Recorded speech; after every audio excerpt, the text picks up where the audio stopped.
Hello everyone, it's a long time coming. Today I was decided to finally make the video covering my run at the Las Vegas Teams Tournament. This is an event that happened about a month or so ago in January, where it's 5-man teams event held here in Las Vegas, where I am from. So I was very excited to attend with some of the best people I have ever played 40K with. Our team had an incredible roster, and overall we had a great time. But mainly, I want to make this video kind of covering how do you go to an event with like an army you have very little reps in, and kind of the process that I had during that experience. Coming towards a Las Vegas Team Tournament, or LVTT, we had a roster kind of somewhat locked in overall. Our captain, Glenn Lorenzo Durante, had his Tau, and we all knew he was going to be playing Tau. That was like his main faction. There was not really any question on that. Then we had our Space Marine player Celeste, who had just recently performed very well with her Black Templars, Super Major. But due to like some changes in the meta and nerfs, we were kind of not wanting to take that. Instead, we want to put her on Ultramarine Victrix, which at the time were at the height of their power, with being 4 wounds each and having basically no points in nerfs whatsoever. They were incredibly powerful, and we basically realized we need to have that on a team, otherwise we're going to have quite a bit of rough time. We also had Alex Mia, who was on Thousand Suns. From basically the start of our team roster, we always knew that he was probably on some variation of Thousand Suns. Wasn't quite sure what exactly we landed on. There was even time we thought about Skin to Lady Legion for a little bit, but in the end we put him on Rubricate Phalanx, which he performed very well on, and it was just like a 30 Terminator build. Then we had Floof. Floof, another really good player. They are notably a GSC main, but GSC at the time were not, and still are, not very good. So we're kind of figuring out what to put them on, and we ended up selling an AdMech, which did perform for us over the rounds. Kind of a blunting role, but it could have been something else. That part wasn't really locked in until basically started the event. And then we had me. I was kind of a last minute addition to the team. Originally, I was going to be have in my place Nemo, who's a very, very good player, recently winning LVO, and in just the last week or so, attended Pyra with Team USA, getting second overall, with dropping only a few points over the 5 rounds of Pyra, with his Recon Guard. A very, very talented player. I'm sure if he was on the team, would have done way better than me.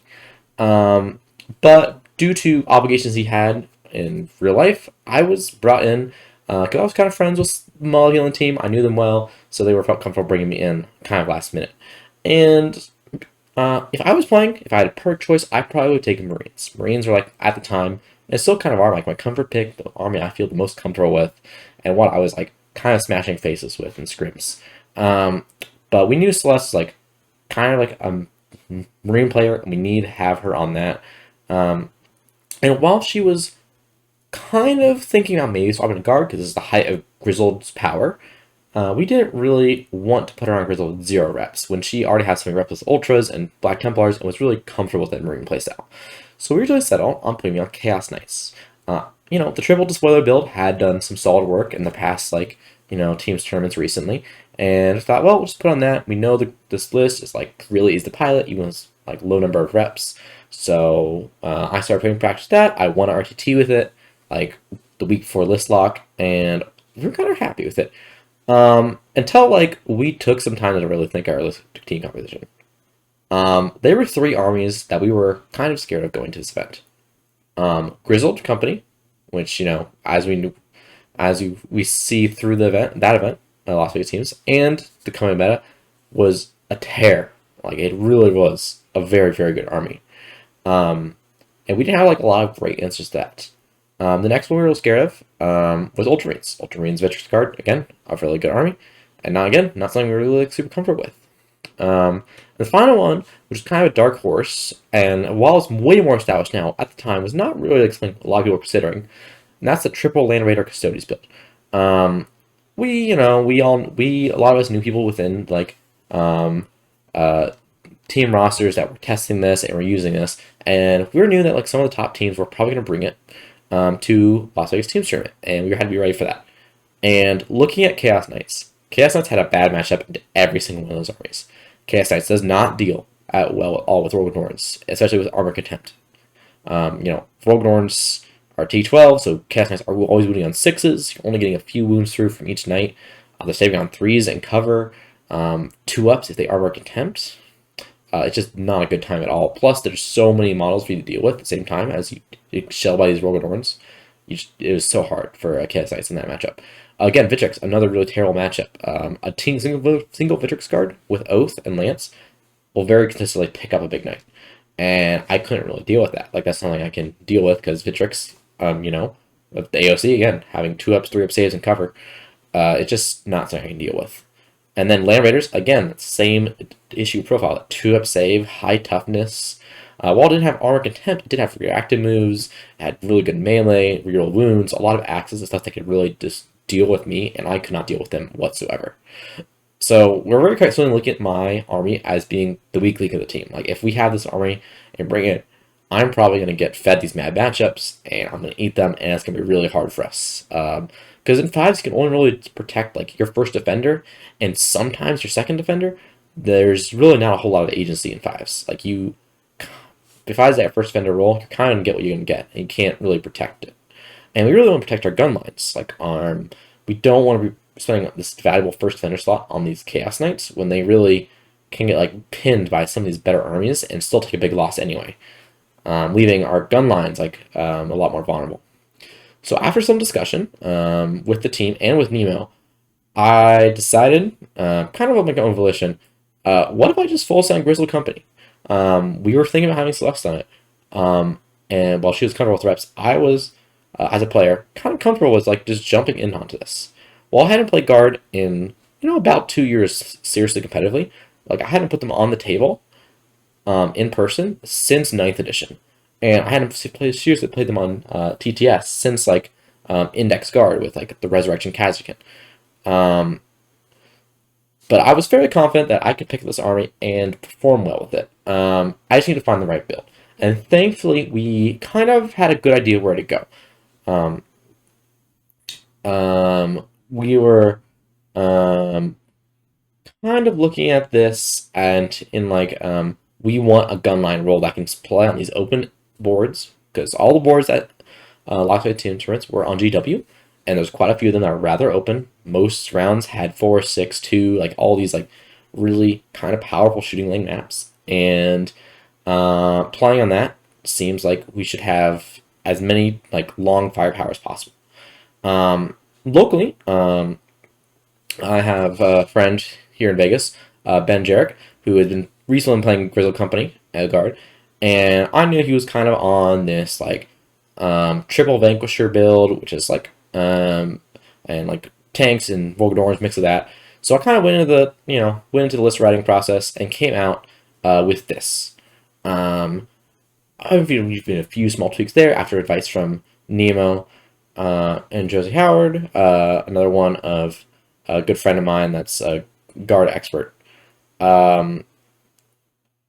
So looking at this, we have, for my character slots, we have 2 Rogadorn Commanders, Sly Marlborough, and Acadian Command Squad, which is kind of an eclectic mix of, units here, but they kind of had their very specific roles for this roster.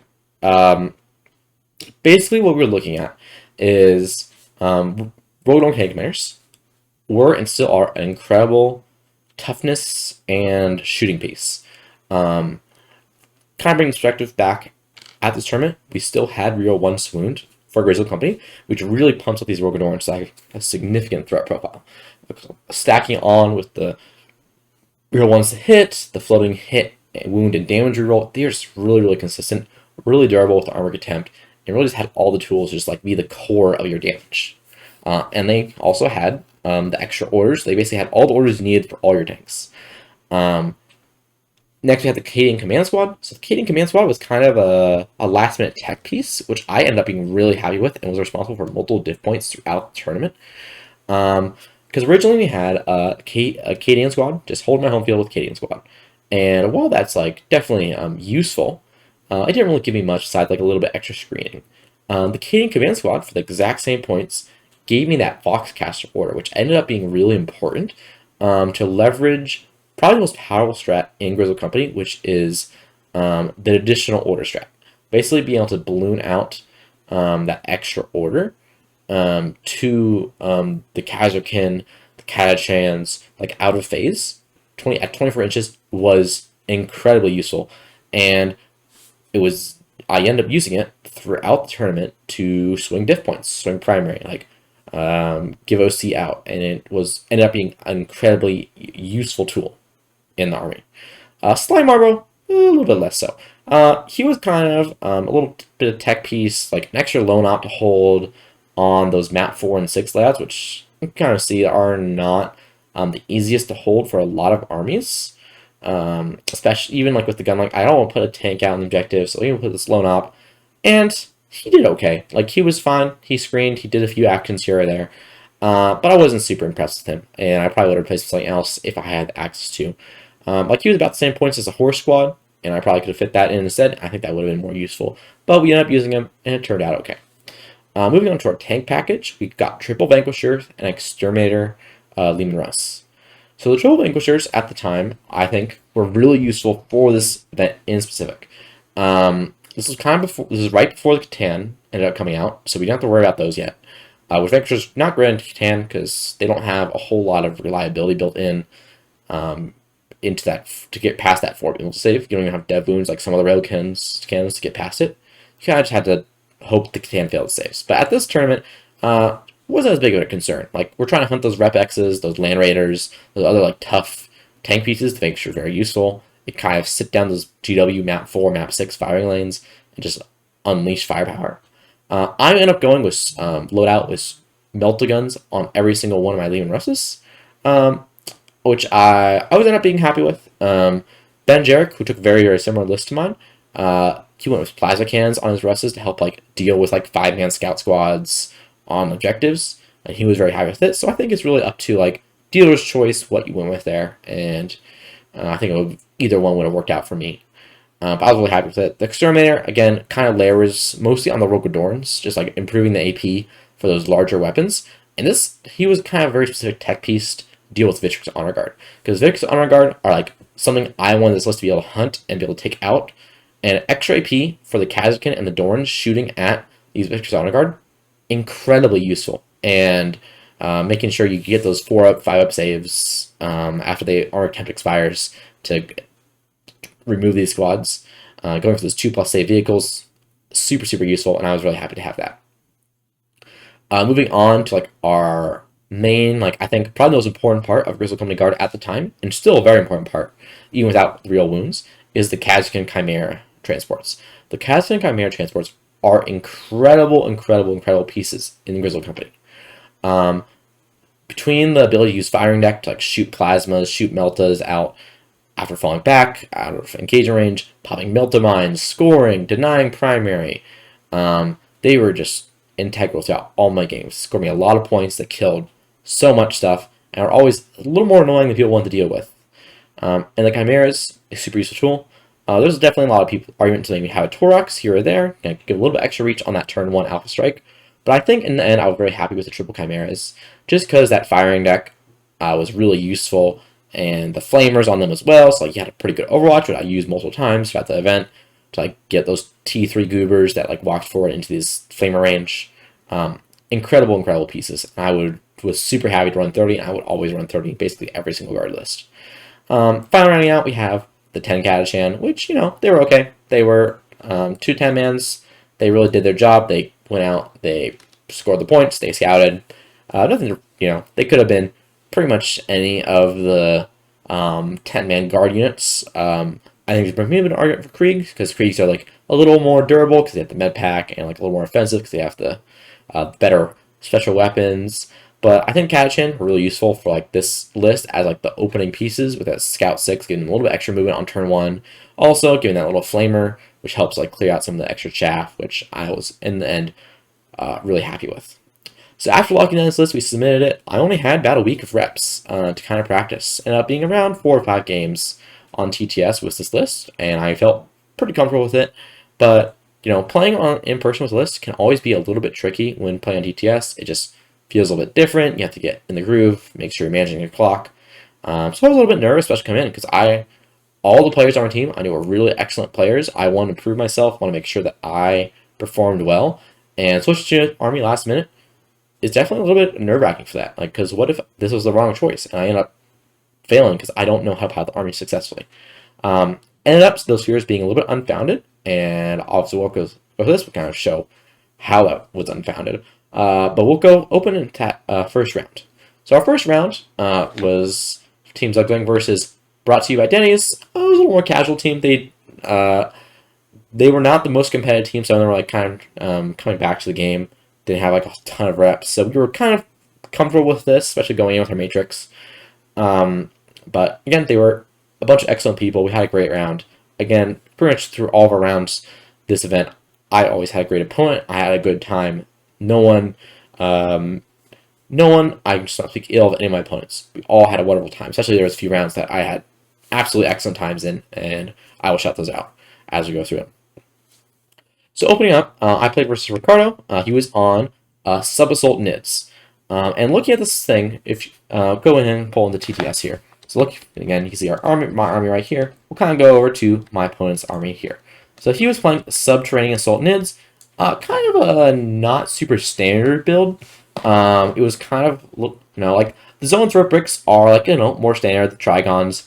But yeah, the Hive Guard brick kind of falling out of favor, same as Swarm Lord. Like those aren't super popular right now, and why in general Subterranean Assault isn't that really. But looking at his list, I was Azure pair into it and NTL, which is kind of interesting because you have table choice and a mission choice, which can definitely influence pairings quite a bit. But we ended up getting Hidden Supply Search and Destroy, which is mission I, on I believe map 4. So map 4 is one of the maps that I was really, really comfortable with coming into this event. So pull up the correct objective layout here. So you kind of see this map 4. It is incredibly easy to have these long lines of sight on this map. Like here we are looking at the Vanquisher, like a Vanquisher tank that goes 10 inches up this direction, or even 13 was that order. Gets to basically shoot down the entire map. They can shoot down any deployment zone, shoot from this objective to this objective. Like there is basically no sight lines that you cannot hit on this map. We also have like the Chimeras, like which their scout moves can really threaten this map. Like this Chimera here, with the the Kazakh scouts, you're going basically with the move order from the World War Commander, so you can get into your opponent's expansion defensive ruin like on turn 1. Like take your Kazakhstan, disembark into it, and just unleash a huge amount of damage on this map in specific. And that was something I was really happy to leverage, especially on like the Surge and Destroy where you can deploy so close together versus them. So versus this list here, I was pretty confident. One thing I did notice opening off is he had very, very few of the burrowers. So he basically these two Molochs here were his only burrower units. So that's the only way he could make tunnels early on. So I was pretty want to make sure I get these removed as soon as possible and kind of leverage that. And ended up being like a pretty easy game for me. Mainly from one reason. He basically deployed nothing on the board. So starting off, he had his Swarm Lord, he had his Bivore on his home, and then he had his 4 lictors that were spread out throughout the map. He had like one over here, like one over here, one over here. So, mixture of that. And it ended up he had some other stuff on the board, but he had the redeploy enhancement, which let him basically put his entire army in deep strike. Which versus a gunline army, that might be something you might consider like being really passive, really like don't worry about it.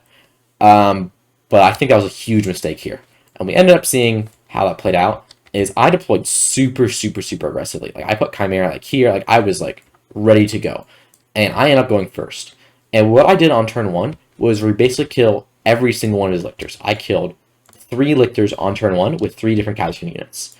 I went out, I melted mine, I grenaded them, I shot them with plasma. I basically killed all of them. And all he had left on his game, on his board on that turn was his Swarmlord and Nerlictor. He ended up hopping out with his Swarmlord and going out here because he drew an action second. He drew Assassinate and Overwhelming Force, and I had, this is one of the downsides of Slime Armor. I ended up pushing Slime Armor out to do a turn 1 cleanse, and he was like kill Slime Armor with his Swarmlord, and that was he got his Assassinate and Overwhelming Force, and that was pretty much all he did.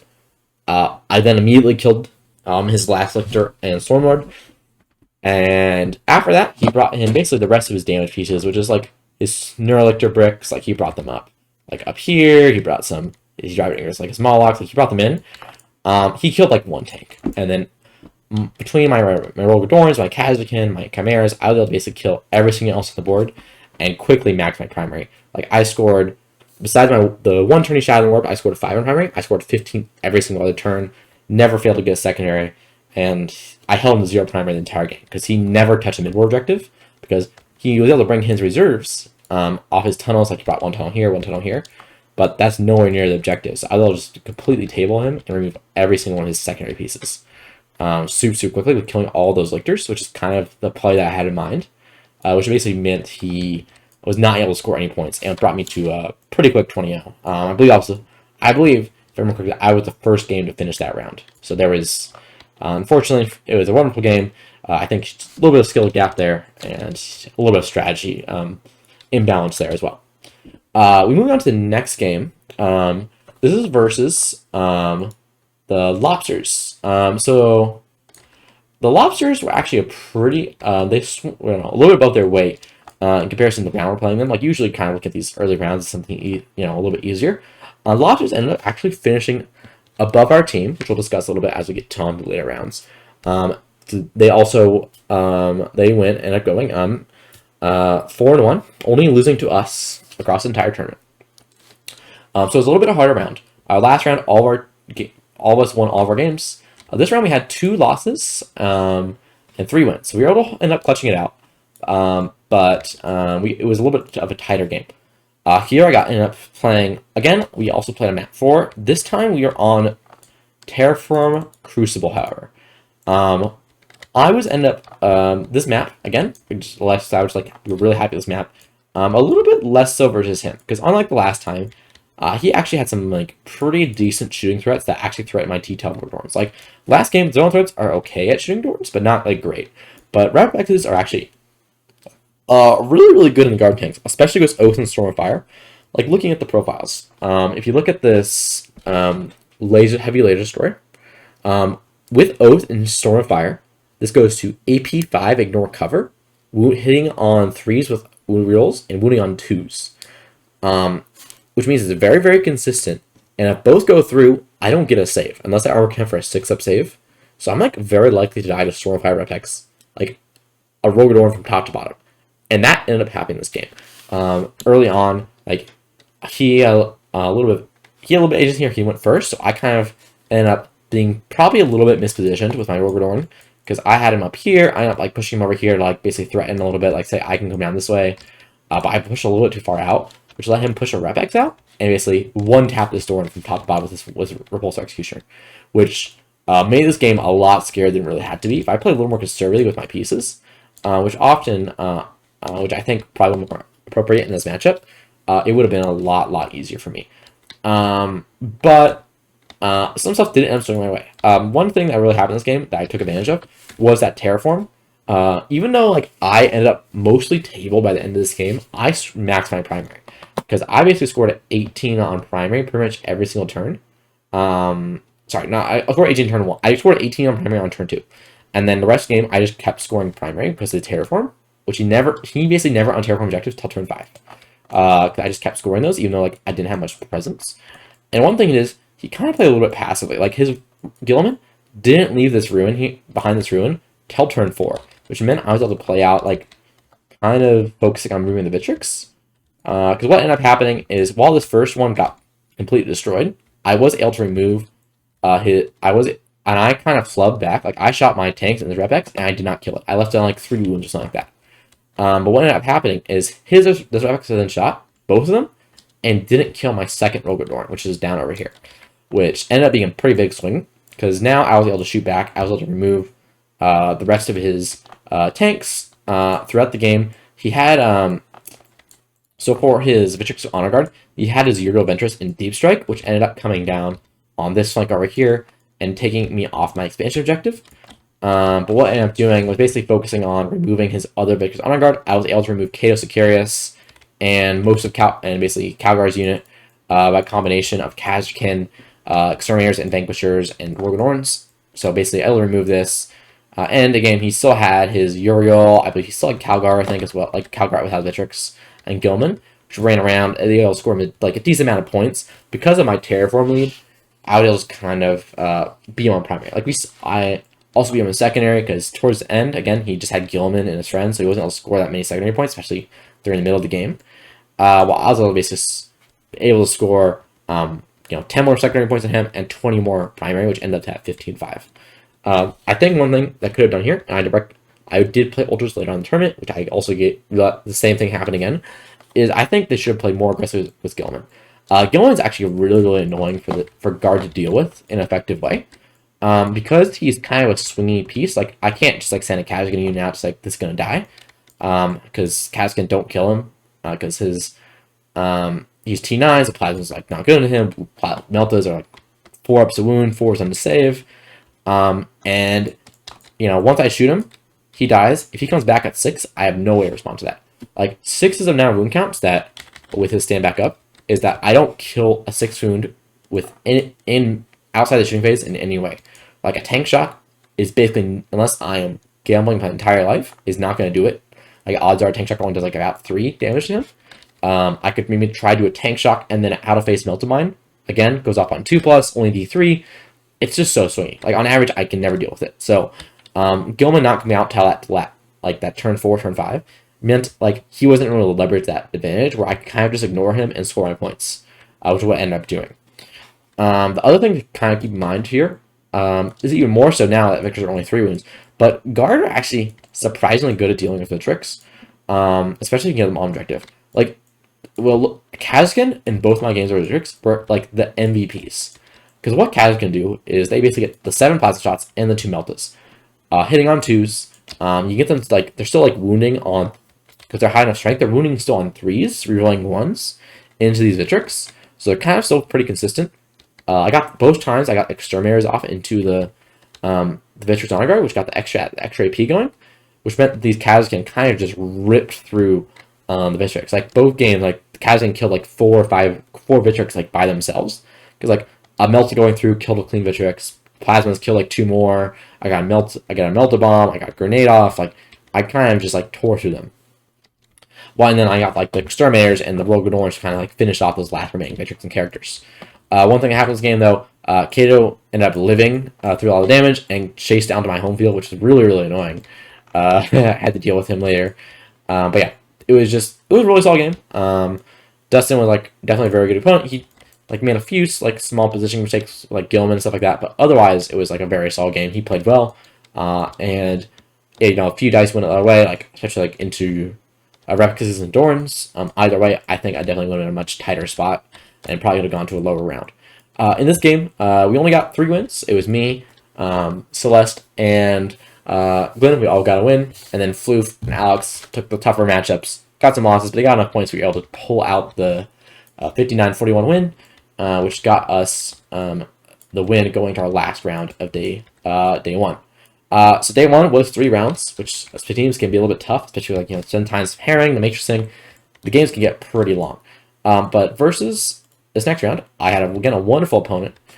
We played versus David on his Scintillating Legion, and I believe this is versus Pretty much, it was a Team Goonhammer, which was excellent. Which were excellent peoples. Again, we played on the same mission we played a few rounds ago, which was that Hammer Anvil on Search and Destroy Hidden Supplies. This time on map 1 though, which ended up being like a bit of a bad map for me. I didn't really like this map at all. He was playing Single Legion. It was a little bit of a different build than kind of what you expect now, which is like Bell Core and 4 birds. This is only 3 birds, and he kind of went to the pink core skew, which is I think actually on paper are probably a worse matchup than I originally made this for. I made this kind of like a small win, small like drawish game. I think if this game had gone in a different way, it could have been a really big loss for me. And I think that's mostly because of these pink core units, which ended up not being playing a huge role in the game, which I think was a pretty big mistake from David's part here. Though overall we had an excellent game. So I ended up going first, which I did not want. I kind of want him to come out towards me, not me towards him, but I had to have that agency. But these pink core units are really hard for guard to deal with because they have the splitting rule. Basically, if you kill a pink core, it comes back on a 4+. My list, if you kind of look at it, doesn't have a lot of volume. Like, looking at these, the Rogue Orns, they could have taken a big chunk out of this pink core unit, but odds are I'm leaving at least a few alive, especially because these flux matches that get -1 to hit, which means that they are Rogue Orn by itself is not going to kill the pink core unit, which is going to split into a bunch of blue horse, which then I have to commit another thing too. So I have to commit like 3 or 4 shooting pieces to kill this full pink core unit, and I may not even because it's 4 available saves, which is such a -1 to hit. There's such a daunting profile to deal with, while also being a huge amount of OC because these are like OC2 guys each, which can really like pressure me really hard. What ended up happening in this game was really weird. I ended up counting. I only killed about 400 points this entire game. But I think if David had leveraged a little better, he could have like really swung this game towards him. What he ended up doing is putting this pink core somewhere like this. Like basically had him on his, home objective and on his expansion, while he basically pushed at me with his birds and screamers. And I think should have been basically the other way. I ended up like basically killing his nurglings and his screamers. All I killed the entire game was screamers. That's all I killed. I killed the screamers, I killed the nurglings, and I killed 1 flamer squad. And that was it. I didn't kill any birds. I didn't kill any pinks. I only still have flamers alive. I just was not able to deal with it at all. Like the 4, he kind of just bossed 4 middle saves, and it's kind of the nature of the matchup. I just didn't kill basically anything. What ended up happening was a pretty big swing. Was that he ended up kind of messing up his positioning a little bit, and on turn 1, he got a Storm hostile objective, where he sent some flamers out to basically charge a Catachan unit I had right here, and he didn't end up killing that unit, which meant he was stuck off the objective, which basically lost him. It gave me 2 things. It lost him his Storm hostile objective that he was trying to get from the guys that were standing here, but he ended up killing. But he charged over me to base me like this, and was stuck here on the Catachans. So that means he wasn't able to go back over it after because I only had like 2 guys left here after he killed them, but he didn't kill his 2 guys, so which meant he was not able to get the Storm hostile for the rest of the guys that were standing here from the secure and extend I was trying to score last turn, which meant he lost Storm, and because I had a bunch of units on these objectives over here, like I had multiple chimeras, I had some tanks over here, he ended up giving me a hold more on hidden supplies, which ended up being really big. I was kind of able to hold a really big primary, and again, I didn't kill any birds this game. I didn't kill any pinks.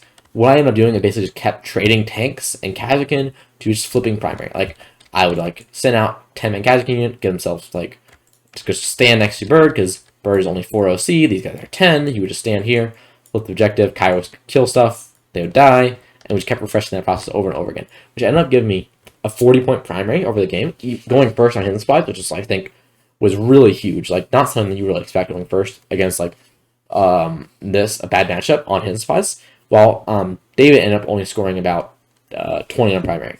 Basically he almost scored 15, but I was basically kind of playing out my turn 5. I planned it out, spent a lot of time playing it out. They set up where he could only effectively get a 10, not a 15, unless he popped out his Kairos as indirect, and I ended up passing the 5 save I needed on my Emerald save. to end up living the indirect from Kairos on my Cadian commander in that Cadian command fabric, and I ended up passing the save, so I lived and on this my actual objective and kept him on that 10 on the last round, which ended up giving me a 14. We had a pretty comfortable win this round. 4 of us won, and one with 1 loss. Again, we got a really big score from Glenn, me, and Celeste, and Alex kind of pulled middle. Blue pulled up like a 9-point loss, which is really impressive as well. So we kind of able to pull this round out, which is, it was a long round. It was, end of day 3. It was kind of rough for us doing 3 rounds a day, but we were, again, really proud of ourselves for going that, going to the end there. But I think if this game, thankfully we won by quite a big margin, so it wouldn't, I don't think it would end up would have mattered. But I think if David had pushed out these pink coordinates just up here like this, and just like basically sitting on objective, so I couldn't deny his primary every single turn, he scored primary, it probably would have swung basically the other way. Like I probably would have gone to 5 and he would have got 15, something like that. But he played really conservative with him, which ended up resulting in me getting that big win that we were hoping for, and ended up paying off. So going the next day, we were looking at, there were 4 undefeated teams. It was both Team Art of Wars and Team Sanctum, and then Team Us. We did not want to hit Team Art of War because we knew that there were 2 Art of War teams. One of them we think we may have had a chance into. One of them we were pretty sure we had no chance whatsoever. So you can kind of see a little bit of that later on in the round. But going to day 4, we ended up pulling Team Sanctum, which was we were very happy with. That was like the team we felt we could take this team. We knew that we were probably about equal skill with a lot of their players, if not better, and we were very ready to go deal with them. So I ended up getting to play their Tau player, Steven. And Tau is... So Tau is one of those armies for me that's kind of like my White Whale. I lose to Tau a lot. Most partially because I do live next to one of the best Tau players in the world, Glenn. I play him very regularly at local RTs. And also, like, even online, like, Tau is just all those armies that I just can't seem to manage to beat. I always losing to them. But I played his list. For our event, Glenn had swapped off his usual Kaoyun to his Montka, which ended up paying off pretty well for him. But Steven basically playing point for point Glenn's list. It's like the one change where he had basically swapped Crew Doctor Riders to a 2-man instead of a 2 1-man instead of 1 2-man, which didn't really mattering a lot, but I was very, very familiar with this list. And I was a little bit nervous about it, because this list shoots really well, and I wasn't 100% sure, could I win the shooting war, like the Hammerhead, the Ions, the Sky Rays, like, these are all, like, really good profiles to me in general. So I was a little bit nervous, but Glenn told me that I could beat this, and that I was really well kitted out to deal with his list. So I took his word for it. I knew he was really understood this, and even if I wasn't quite sure. And it ended up paying off big time. So looking at this map here, what ended up happening was kind of that he was playing Kaoyun, so he kind of had to wait. A lot of his profiles, his Hammerhead and his Skyray are not bad into my tanks, but the rest of my tanks are all T11, T10. So the only way to kill them is like shoot like 3 Riptides at them, or to shoot like a Skyray, and a Riptide.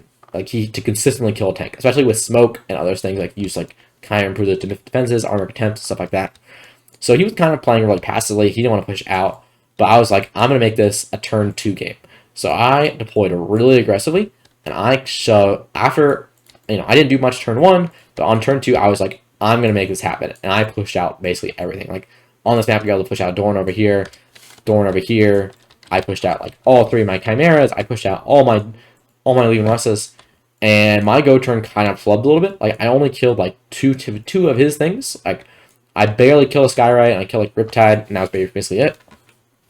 But that ended up being enough because he, on his Kaoyun turn, he did not have enough tanks to deal with my beef. Like he killed like 3 tanks, and then I still had 3 tanks and Chimeras to basically mop up the rest of his army. Like I was able to kill all his stuff. Like a big swing ended up being where on turn 2 I was able to push up my Chimera with Kazakin out here to this position, and he pushed Shadowstone a little too far forward, and I was able to push out these Kazakin just like right out here and kill a bunch of his breachers that he had positioned to kill what I had in the middle of last turn, and kill Shadowstone. On this flank, I had another unit Kazakin that hopped out and tagged up a Riptide and a Krutox Rider. And then over here, I had a Kazakin unit that went up down here and flipped this objective and killed more stuff. And I just killed so much of his army that he ended up like having, he had like his like 2 Riptides and like a Skyray, and he some of his Ghost Keel, and like he had that stuff left, but it just wasn't enough to deal with my army. I was basically push him back into his deployment zone, and by like turn 3, I was on his home field objective. And because of Scorch, I was like basically turn this into a huge primary because I was like burning his home field. While he burned basically nothing, he scored 15, I scored 50. He scored I was able to gap him and got us to 20-0, which is a huge point for this round. We had in there, we had a 0-20 loss into the Vitrixar game, which we ended up flew a little bit under the bus there, because it was a little bit of a harder matchup that for most of our lists, the 0-20, but I was going to bring that 20-0 to neutralize us, and we got a few more round wins, which ended up bringing us to that final table. So overall, as before we go into the last round, we'll kind of recap the event a little bit. I had a great time at this event. It was a really lovely time. My team was excellent. We all enjoyed our time at this event. For the process day of me talking to 5 different people, getting my army, because I ended up borrowing a huge chunk of this. The only portion of the army that I had was I had 2 Russes and I had the command squad. That was it. Everything else, pieces of the army was borrowed from multiple different people. Which thank you to Tim for bringing some of this, for Ben, Jared for some other stuff, for Celeste for the Dorans, and then from a few people from Floof's Circle who was able to give me a few of the last few things. And we had a great time. Unfortunately, there was one thing in the event that we did not really enjoy, and that was the tiebreakers. So, going to the last round, there were effectively about 3 undefeated teams. There was us, there was Art of War 1 and Art of War 2. Ended up being around because we got one of the Art of War teams got paired down, so they got paired against sleeper opponents. We got 3 undefeateds. There was 2 things we knew. We, at the current time, going to round 4, we had the highest tiebreakers. So we were placed first because tiebreakers were game wins. So whoever had the most individual game wins this round would win the event. So we had the highest game wins going to the last round. Second game wins was Art of War Team 1, and third game wins Art of War Team 2, but only by 1 or 2. We were all very close to each other. What ended up happening is we paired into Art of War 1, which was the team we were really scared of, and we got a little bit stomped. Which, unfortunate for us, we only got 1 game win that round, which we'll talk about in a second. While the bottom Art of War team got 5 game wins because we got paired down into a weaker team. Which ended up putting Art of War 2 into first place, Art of War 1 into second place, and us all the way down to 6th place.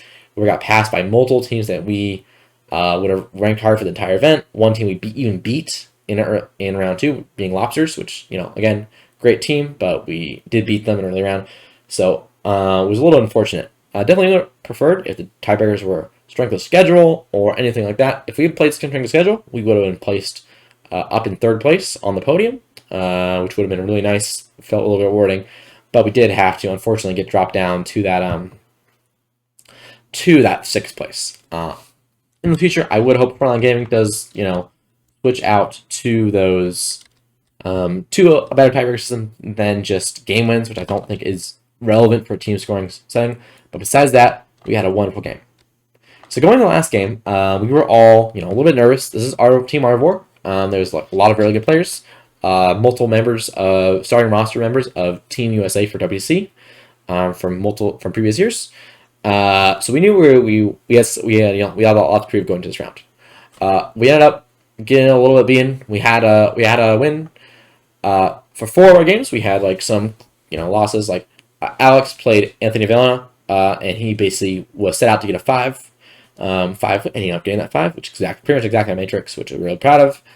Glenn unfortunately had a little bit of dice failings where he put 20-something saves on multiple greater demons and killed 0. which ended up swinging his hopefully green game down to a red, which ended up, well, as soon as he saw that happen, he's like, this game round is basically over.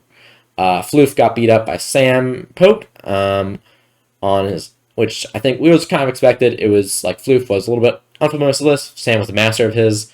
We were kind of expecting that. And then Celeste was able to be a champ and pull out a yellow, an 8-12 versus John Lennon, one of the best players in the world on one of his best factions. Again, something we're really proud of, and kind of what we're hoping for. Because the goal was that hopefully Glenn and me would pull big wins, Celeste and Floof would like hold, and Alex get like a small loss. And part of that played off, part of that didn't. But anyhow, overall, it's a great round. So I ended up playing versus Casa, and Casa was a great opponent. We had a wonderful game. I got a little bit lucky in this game, and we'll kind of explain this here. So what ended up happening is we were playing on Scorched Earth again, which is on Crucible this time on map 6. Another map that I really like. I have a lot of really long firing angles. If you're looking at his list here, it's kind of a very standard like storm. It was Stormlands build with Stormraven, double ram dreadnoughts, a mixture of Victrix and Calgar, Gilliman, all this stuff. But it's kind of light on material, especially with like taking the Victrix, stuff like that. Like there wasn't a lot of room for other stuff in this list. So I had a lot more stuff than he did. So he was kind of, he went first, and he was taking the line that I'm going to put some pressure in. Like this is like, so what he ended up doing is he took a Stormraven, to put some oaths down onto my tanks. I like had a Rogue Adorn, I had a Chimera, I had like a bunch of stuff down over here, Exterminator, and like I'm gonna remove some pieces down here. So he ended up setting a Stormraven with Calgar in it and his Redemptive Dreadnought. He hopped it out. He shot at the stuff, and he popped a Chimera, killed all the Kazakhstan inside, and then killed 0 tanks. Like he oathed the tank, did 0 damage to it. Like I passed all my saves, I smoked. It just like it ended up paying off. I was like, huh, I took a little bit more here. I have quite a bit. Let's go gambling, and it ended up paying off probably as good as this tournament, because he ended up having another Redemptor down over here. He had some scouts like down here. He had stuff like this, like Gilman was back down behind here again, behind this wall, like same thing he had versus the first Ultra opponent, and then Calgar was in this Stormraven. And what ended up happening is I positioned, and I ended up positioning in a way that ended up not being able to pay off as much as I could have, because I was kind of not anticipating to pop off as much as I did. But what ended up happening is this Swing Mouse Exterminator, this Bestest Boy, one-tapped this Stormraven from about 12 wounds. I did 2 damage with a Melted Mine, and then this did 12 wounds by itself to the -1 to hit and wound Stormraven, which neither of us expected to happen. Because looking at this profile, you know what? It's like AP1 as Meltas is not something you expect to one-tap Stormraven. But I got like 2 Melta wounds. He failed both. I did like 8 damage to that. He failed like 2 autocannon saves. Took another 4 damage, and that was just it. He just died. And we were both kind of shocked. What ended up happening is this company here had to hop out like over here, which ended up meaning that I ended up battle shocked, so it couldn't do like any defensive strats. So this Dorn Commander like killed like four guys, and then we got like a few more shots, and this one that killed down to Calgar and like 1 Victrix Honor Guard, and then this Venture here killed Calgar and a Victrix Honor Guard through the field of pain, and that was a huge swing, because I killed all of this and Calgar on turn 1, which we were both kind of shocked by. Like I went to my teammates and said, I am probably getting a massive win here, because I just killed like 600 points of stuff on turn 1, and I lost nothing in return. I ended up not being able to push up quite as much as I did, because I made a few small mistakes. Like I was not able to I was able to max my primary, but I wasn't able to quite keep his primary down enough. Like I set up I ended up like pushing back to his home on turn 5 and taking it. But I was hoping to take it on turn 4 because of like cards I drew. I wasn't able to quite do that. I also like missed positions a little bit with I had some Kazakhstan that were like up here. They ended up like getting combat with some intercessors, and I ended up killing them. But instead of falling them back towards the deployment zone, I fell them back like over here. And then on turn 4, I drew turn 3, I drew Sabotage and Recover Assets. And these guys would have been perfect to do Recover Assets over here if they had fallen back this direction, but they did not. So I had to use my Chimera down here, which meant that he wasn't able to go get the turn turn 4 flips his home, which ended up being a little bit sad because that cost me a few diff points.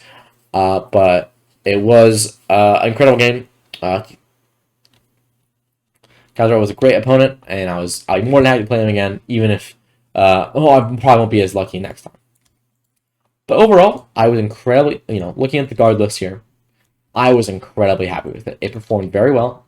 It did its job of playing on these light boards that had some rough missions that Glenn didn't want to quite play on, and just kind of be super pressure, super aggro, and just take out opposing gun lines and stuff like that.